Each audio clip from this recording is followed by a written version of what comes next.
Hey guys, welcome back to the Mitt podcast, episode number 83. And in this episode, we're going to be talking about how to become so realistic that you actually start achieving your targets. Growing up, we've all heard the saying that you need to dream big, that you need to be positive, not be negative, all those different things.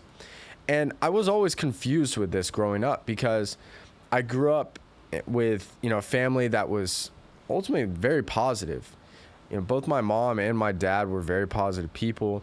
I grew up listening to people and different things and listened to them talk about the power of positivity and being optimistic and all those different things. And what I found is everything in life comes with a balance. And that balance helps you actually do the things that you ultimately want to do. And when we hear these vague advices from people who are successful, just think big, do what you love, it makes you feel really good. It sounds good. It's something that's very simplistic. It's something that you can generally start doing immediately. But as we've all probably felt, is after you get excited and after you feel positive for a little bit, nothing really actually happens. So early on in my life, I experienced so much failure. It was like everything I did, I got the short end of the stick. I wasn't picked first. I barely missed the cut. I barely missed the promotion. It was always someone else. They always had that connection over me. They knew some inside information and I was just too far behind, or I didn't make the right connection. All of these things would happen. And it was really confusing and really demotivating and upsetting because I had done what all of these people told me to do. I was positive. I was listening to people that were in the quote unquote system that did the basics and did the things that everyone told you to do to quote unquote become successful. Why was I failing? I was one of the hardest working people you'd ever see. If you know anybody that grew up with me, they would all tell you that I worked my ass off at everything. But why did I keep getting the short end of the stick? Because I learned so much about being optimistic and being positive. What happened was I ultimately became almost a blind optimist, which means whatever situation was happening, no matter how bad things got, I would say a bunch of positive things and I would say, I know it's going to work out. I know it's going to work out. I would pray, hope something's going to happen, and it just wouldn't work. And I kept looking at this. I'm like, man, why is this happening? Everyone's telling me to be positive and nothing is working out. So the first thing I did is I had to realize, okay, I'm the common denominator. This is my fault.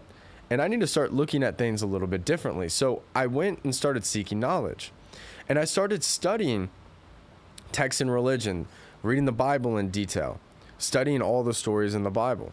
I started studying the most successful business people, athletes, entrepreneurs, anything that you can imagine where someone or a group or a team was successful. I studied them. I studied the laws of success. I studied the laws of nature. I studied energy. I studied why people do what they do. I studied psychology. I studied human sociology. I studied everything you could possibly imagine. And what I realized was that I was blindly optimistic about every situation.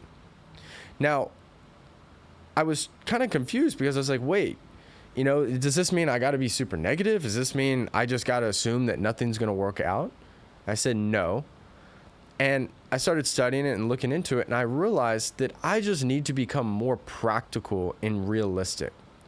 When I was studying the great CEOs, they were hyper realistic about the odds of every single thing that they did. Now, that didn't mean they didn't take bold chances. They didn't go after something that's never been done before. They all did those things, but they better positioned themselves than anybody else that just thought that they would blindly succeed or blindly be able to accomplish something.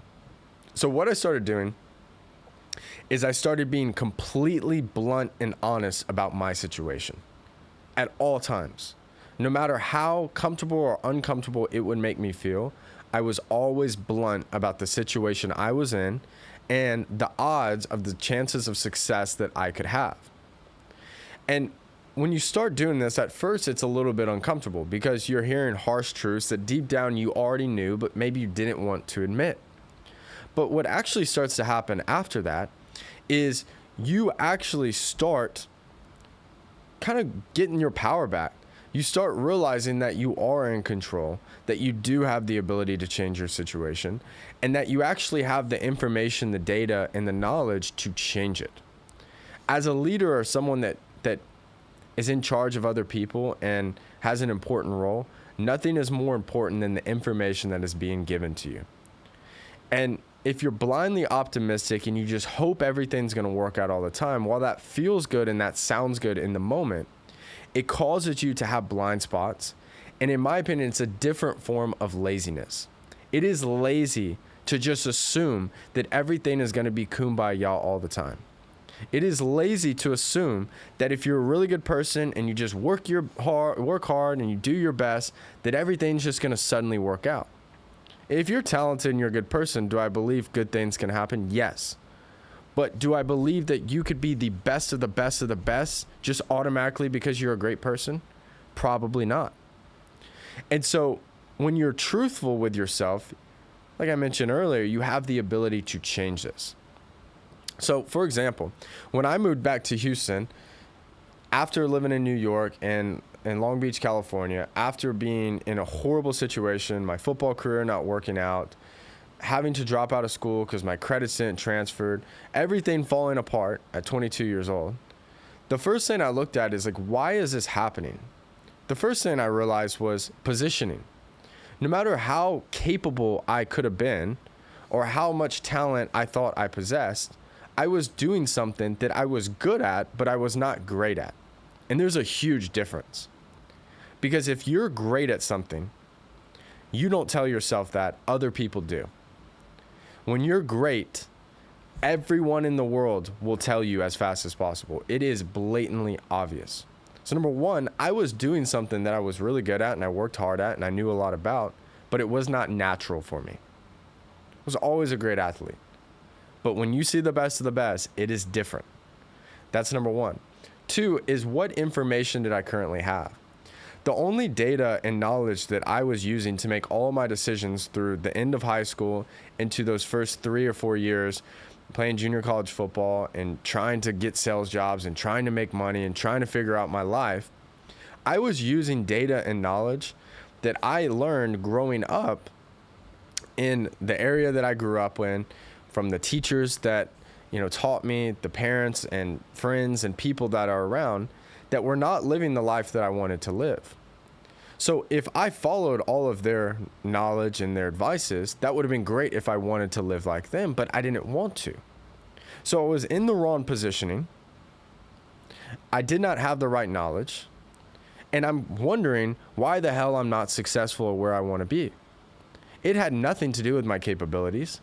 It had nothing to do with how good of a person I was and how hard I worked and how I wanted to be successful. I lacked positioning and I lacked the right information. And then third, I lacked the skill sets that I needed to develop in myself to be able to actually produce the results and achieve the things that I wanted to achieve. You see how I'm going through this? And as I'm doing this, I want you to start looking at your life. Like, what blind spots do you have right now? Do you think that you're actually better than you actually are? Do you think that there's a better chance of things happening than it actually is?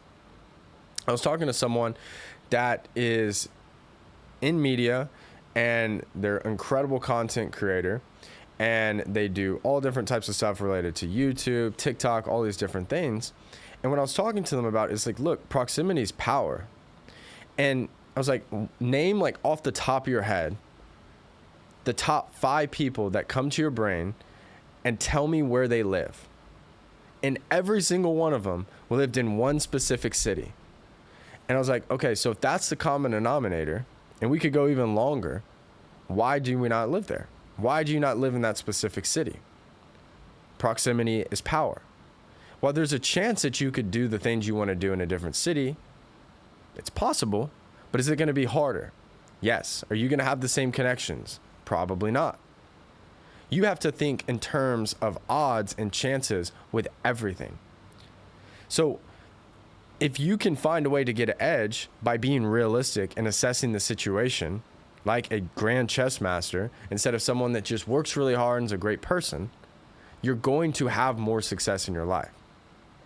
The reason I'm telling you guys to do this, and this is different from the advice that you usually hear where it's like dream big and all that good stuff. And be positive. I'm a very positive person. I do dream big, but I also just don't think that shit's just going to happen.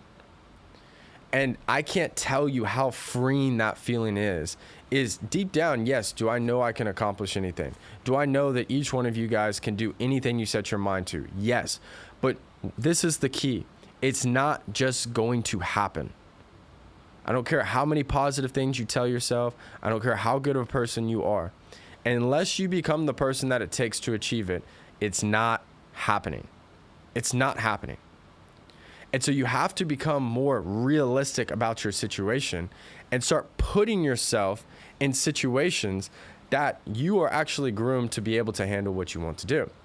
One of my biggest targets when it came to, for example, this podcasting, because obviously you guys know everything about me on the entrepreneurial side, but even just on this podcast, I've always wanted to have really big guests, but early on, my brand wasn't there. I didn't have a big enough following to be able to get really big guests on. And instead of me reaching out to a bunch of people that weren't the caliber of people that I wanted to really have on here, instead of hoping that I meet the right connection or do all these things, instead I said, what do I need to become to elevate my brand so big that these people start coming to me? And what did I do? I did that exact thing, made the value, presented it to the world, improved in every aspect, and all of a sudden those people started coming to me. It's the same thing if you guys want a dream job in a specific industry that could be life-changing for you and your family. What degrees do you have to have? What skill sets do you have to possess? What people do you have to know? What area do you need to live in? What conferences do you need to go to? What way do you need to communicate? What knowledge do you need to know that most of the market doesn't really know? And what trends and next generation technologies are happening that you can get ahead of and learn that can set you apart from any potential competition? See how that's a lot different thinking than, I just know it's going to work out. I know I'm going to end up in the right place. You can believe that, but you need to also take the practical steps to actually achieve the things that you want to. All right. So I'm going to give you guys a 3-step process that I want you guys to implement and use when it comes into terms of becoming more realistic and looking at things like a CEO that's running an actual business, right? Number 1, we talked about this briefly earlier. Always know your odds, all right? Positioning is power. Are you currently in the right position, the right area, the right industry, the right field, and around the right people to actually do big things? Be honest with yourself. Some of you guys may be listening to this right now and go, shit, I might need to move. You're like, well, I don't have enough money. Well, there you go. That's the problem you got to solve. You may hear that and go, I'm working in the wrong industry. I mean, yeah, I'm making 100K, but I want to make this, and I need to figure out what industries or what job or what business can actually help me reach that target. I want you to be realistic. Positioning is power. There's a reason why the most wealthy people in the world, the most successful people in the world, typically live in the same neighborhoods, the same regions. They go to the same restaurants. They travel to the same destinations. 1, because they're nice, but 2, because the community and the people that they're around. You want to learn and develop your brain and expand your level of thinking? Talk to someone that's so far ahead of you that it's embarrassing. Everything will change. Positioning is power. 2, anything is possible, but nothing just happens. Prepare today. We have to start looking at every situation, whether it's you're giving a presentation at work, you're going into an interview, you have a meeting with a client, you're going on a first date with someone that you really like. Preparation is key. And while it feels good and it sounds good to just show up and wing it, the best of the best are always prepared. Leaders anticipate, losers react. And the bulk of the world is winging everything. They're just shooting their shot. They're trying. They're doing a bunch of random things, and they just hope that it's going to work out. And if you live in places like the United States, it's a first world country, controls the world economy, you can be average here and make good money. Hell, you can know the right person and make more than almost anyone just because of where you live and the natural talents that you possess. But if you take preparation and add it on top of someone that has natural talent and instinct, it's like taking the most incredible athlete ever and putting actual intelligence, strength, and calculation behind every move that they make. Look at the difference between some of the best athletes in the world. When you see Tom Brady, I want you guys, if you aren't familiar with Tom Brady or even like in depth, and most people know him, go look up the video of him running the 40-yard dash at the NFL Combine. It will blow your mind at how bad it looked. He was kind of sloppy. He wasn't fit. He didn't look like a top-tier athlete. But the difference between a Tom Brady versus all the other quarterbacks that we've all seen and maybe never even heard of because they weren't ultimately successful was nobody prepared like Tom Brady. No one did. His preparation was off the charts. His intensity and his self-confidence was off the charts. And that's what it takes to truly win. And it doesn't take necessarily a bunch of hard work. It takes focus. In a TikTok world where we're getting stimulated with dopamine every 5 to 6 seconds, we have to slow things down and start truly analyzing our situation and moving like actual grand strategists. Because when you do this, the world slows down. The things that people do, you anticipated them. You knew that the economy was slowing. You knew that this market or this industry was coming to an end. You knew that your boss was probably leaving and getting a new job, and you prepared for 3 to 6 months prior on what you were going to do next because you actually utilize your brain. 3, move boldly and fearlessly. Okay? You will die one day. It's a friendly reminder. We are all going to die. Nobody makes it out alive that I know of.